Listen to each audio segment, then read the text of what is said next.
کہتے تھے۔ ابو جہل بھی یہ کہنے پر مجبور ہو جاتا تھا جب بات سچائی کی آتی تھی 40 سال محمد کو دیکھتے دیکھتے ہو گئے ہیں، آج تک ہم نے محمد کی زبان سے جھوٹ سنا ہی نہیں ہے۔ آؤ میرے حضور کا اخلاق کیسا ہے، نبی کا کردار کیسا ہے۔ مکے کی سرزمین ہے، ایک بنو عراس قبیلے کے صحابی ہیں، ایک چھوٹے سے تجارتی تھے، بیاپاری تھے، وہ مکے کے اطراف سے اونٹ خریدتے تھے، دور مکے کے بستی کے باہر رہتے تھے اور مکے کے اطراف سے اونٹ خریدنے کے بعد میں مکے کی منڈی میں آ کر کے بیچ دیا کرتے تھے، اس سے جو نفع حاصل ہوتا تھا اس سے اپنے پریوار کا پیٹ پالتے تھے۔ ایک دن ایسا ہوا مکے کی منڈی میں آ کر کے اونٹ بیچے، جب اونٹ بیچے تو کسی عام انسان نے نہیں بلکہ مکے میں ابو جہل نے غریب انسان کے اونٹ خرید لیے اور خریدنے کے بعد میں کہا پیسے تو میرے پاس نہیں ہے، میرے گھر سے آ کر کے لے لینا۔ اپنے گھر کا پتہ بتایا اور پتہ بتانے کے بعد میں اونٹ کو لے کر کے چلا گیا ابو جہل۔ اللہ اکبر کبیرہ۔ جب شام ہوئی نا تو وہ انسان بتائے ہوئے پتے پر ابو جہل کے دروازے پر پہنچے اور جانے کے بعد میں دستک دی۔ ابو جہل نے دروازہ کھولا، کہا بتاؤ کس لیے آئے ہو؟ اس غریب انسان نے کہا میں خود نہیں آیا ہوں بلکہ مجھے حاجت لے کر کے آئی ہے،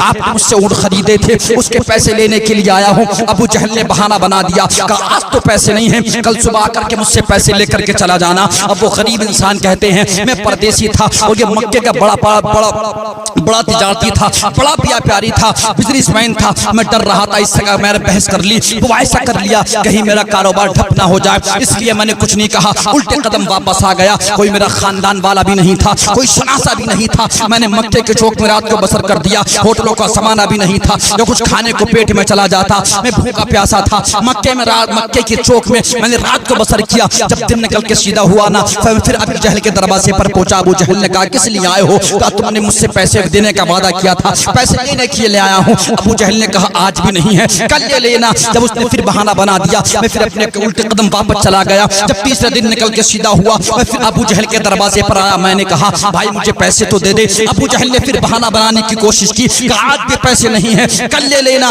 تو میں نے ہمت جٹائی، ہمت جٹانے کے بعد میں کہا بھائی یہ تو بتا پیسے دے کیوں نہیں رہا ہے؟ 3 دن سے میں نے کچھ نہیں کھایا ہے۔ میں اپنے گھر میں جب پیسے لے کر کے پہنچتا تھا نا تب میرے گھر میں راشن کا انتظام ہوتا تھا، تب میرے گھر میں چولہا جلتا تھا۔ مجھے اتنا گمان ہے جب 3 دن سے میں نے کچھ نہیں کھایا ہے میرے بچوں نے بھی کچھ نہیں کھایا ہوگا، میرے گھر والے میرے منتظر ہوں گے، میرا انتظار کر رہے ہوں گے۔ جب میں نے ہمت جٹانے کے بعد میں ابو جہل سے نے کہا کہ پیسے دیتا کیوں نہیں ہے تو ابو جہل کو غصہ آ گیا، کہا مجھ سے چھوٹا آدمی ہونے کے بعد میں زبان درازی کرتا ہے، مجھ سے پیسہ مباحثہ کرتا ہے، جب میں تجھے پیسے نہیں دیتا ہوں دھکے مار کے مجھے اپنے گھر سے باہر نکال دیا۔ اب میری آنکھ میں آنسو تھے۔ میں نے کسی انسان سے پوچھا لوگوں مجھے یہ تو بتاؤ مکے میں بڑے بڑے بیاپاری کہاں ملیں گے؟ کسی بتانے والے نے کہا تھا آپ صحن حرم میں چلے جائیں، وہ کعبہ شریف کے ارد گرد جو ٹولی بنا کر کے لوگ بیٹھے ہوئے ہیں یہی مکے کے بڑے بڑے بیاپاری تجارتی لوگ ہیں۔ میں چلا گیا ایک ٹولی کے پاس میں، ٹولی میں بیٹھنے والا عتبہ بھی تھا، طیبہ بھی تھا، ابو سفیان، امیہ بن خلف، ابو لہب، یہ بڑے بڑے مکے کے بیاپاری تھے۔ میں نے ان سے جانے کے بعد میں کہا بھائی میں نے مکے میں اونٹ بیچے تھے اور میں پردیسی ہوں،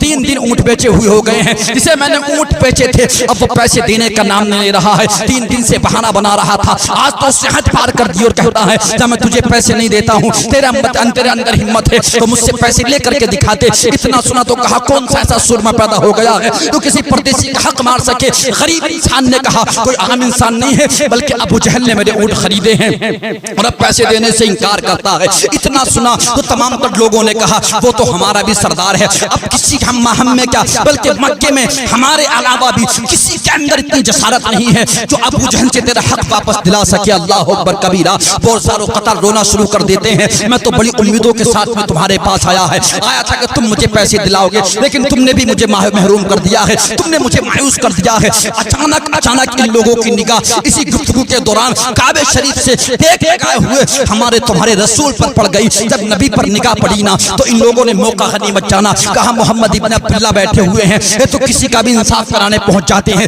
کسی کا بھی کسی سے حق دلانے کے لیے چلے جاتے ہیں، کیوں نہ آج موقع غنیمت ہے اس سے ہم کہیں گے یہ ان کے پاس جائے گا اور محمد ابن عبداللہ اس غریب کا حق دلانے کے لیے ابو جہل کے دروازے پر جائیں گے تو معاذ اللہ ہمیں مذاق بنانے کا موقع مل جائے گا۔ یہ سوچنے کے بعد میں انہوں نے اس غریب انسان سے کہا وہ سامنے کعبہ شریف سے جو ٹیک لگائے نوجوان بیٹھے ہیں ان کے پاس چلے جاؤ، صرف مکے میں ایک وہی انسان ہے جو ابو جہل سے تمہیں تمہارے پیسے واپس دلا سکتا ہے۔ اتنا سنانا وہ غریب انسان چلا گیا، وہ جانے کے بعد نبی کے پیچھے ہاتھ باندھ کر کے کھڑے ہو گئے۔ نبی وظیفے میں مشغول تھے، نبی اوراد و وظائف سے فارغ ہوئے اور فارغ ہونے کے بعد میں ہمارے تمہارے رسول نے اس غریب انسان کی طرف چہرہ کیا، وہ پلٹ کے دیکھا، وہ پلٹ کو دیکھنے کے بعد میں سرکار نے کہا کہا لگتا ہے پردیسی ہو اور لگتا ہے پریشان بھی ہو. وہ صاحب وہ غریب انسان کہتے ہیں مصطفیٰ نے مجھ سے صرف یہ دو جملے کہے تھے, لگتا ہے پردیسی ہو, لگتا ہے پریشان بھی ہو. یہ دو جملے سننے کے بعد میں مجھے ایسا لگا جیسے میری خوشیوں کا محور اللہ نے مجھے عطا فرما دیا ہو. اتنا کہا سرکار نے.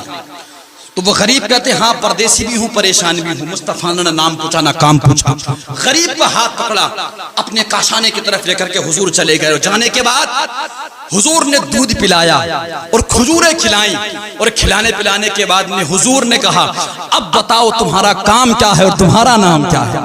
اتنا کہا نا حضور نے. تو وہ غریب انسان نبی کے چہرے کو دیکھ رہے تھے اور دیکھ اس تجسس میں رہے تھے. ایک وہ ابو جہل جو پیسے دینے کا نام نہیں لے رہا ہے, ایک یہ جوان ہے اتنا حسین و جمیل جو نہ میرا نام پوچھا نہ کام پوچھا, اور بغیر نام اور کام پوچھے مجھے دودھ بھی پلایا ہے, مجھے کھجوریں بھی کھلائی ہے. اس کے بعد حضور نے کہا بتائیے. انہوں نے اپنے درد بھرے لہجے میں کہا کہ میں نے اونٹ بیچے تھے 3 دن پہلے مکے کی منڈی میں, پردیسی ہوں, اونٹ بیچنے کا کام کرتا تھا. ابو جہل نے اونٹ خرید لیے, اب پیسے دینے سے انکار کرتا ہے.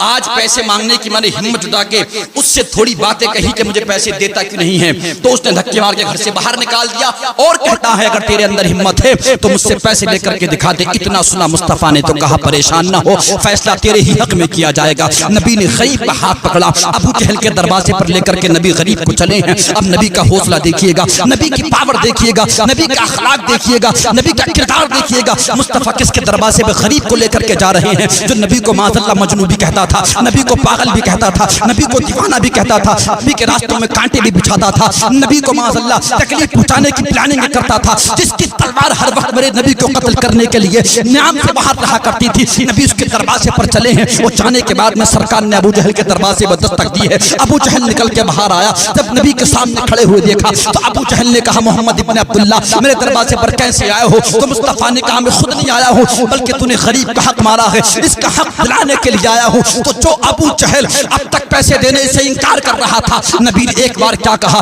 جلدی سے اندر گیا, پیسوں کی رقم کی تھیلی لے کر کے آیا, نبی کو دینا چاہیے. مصطفیٰ نے کہا غریب کے ہاتھ میں اس کا حق رکھ دے. غریب کو تھیلی دی, وہ دروازہ بند کر کے جلدی سے الٹے قدم واپس جانا چاہتا تھا. مصطفیٰ نے کہا ٹھہر ابو جہل میری بات سن کر کے جا. ابو جہل الٹے قدم واپس آیا, کہا بتائیے اللہ کی عزت کی قسم. نبی نے انگلی کا اشارہ کیا, ابو جہل مجھے تیری شکایت ملی ہے, آج کے بعد میں کوئی شکایت نہیں ملنی چاہیے. جب نبی انگلی کا اشارہ کر رہے تھے تو ابو جہل تھر تھر کانپ رہا تھا. اس واقعے کے بعد میں اس کے تمام تر ساتھیوں نے پوچھا تھا ابو جہل یہ تو بتا, تو تو بڑی ڈھینگیں مارتا تھا, پھر تو نے ایک بار جس کا 3 دن سے حق نہیں دے رہا تھا, محمد ایک بار تیرے دروازے پر کیا گئے, تو نے ایک بار کے کہنے پر ان کا حق واپس کر دیا ہے. تو ابو جہل نے کہا یار دیتا کیسے نہیں, جب محمد ابن عبداللہ میرے دروازے پر آئے تھے اور مجھ سے انگلی کا اشارہ کر کے کہہ رہے تھے کہ کسی وقت کے بارے میں تیری شکایت نہیں ملنی چاہیے, تو اللہ اکبر کبیرہ مجھے محسوس یہ ہو رہا تھا. اور آپ نے بھی اس واقعے کو دیکھا ہے کہ اللہ اکبر کبیرہ جس انگلی کا اشارہ محمد ابن عبداللہ میری طرف کر رہے تھے, ہم نے اسی انگلی کے اشارے سے ان کے چاند کے 2 ٹکڑے ہوتے ہوئے دیکھے ہیں. جس محمد ابن عبداللہ نے انگلی کے اشارے سے چاند کے ٹکڑے کر دیے ہیں, مجھے لگ رہا تھا اگر تھوڑی دیر پیسے دینے میں تاخیر کر دیتا میرے سینے کے ٹکڑے اس طریقے سے ہو جاتے جیسے چاند کے 2 ٹکڑے ہو گئے تھے. مصطفیٰ نے کہا شکایت نہیں ملنی چاہیے. کہا ٹھیک ہے. ہاتھ جوڑ کے کھڑا تھا, تھر تھر کانپ رہا تھا ابو جہل. دروازہ بند کیا, چلا گیا اندر. مصطفیٰ نے غریب سے کہا اب تمہارا کام ہو گیا, اپنے پیسے لو, الٹے قدم واپس جاؤ. تقریر کے آخری جملے سنیں.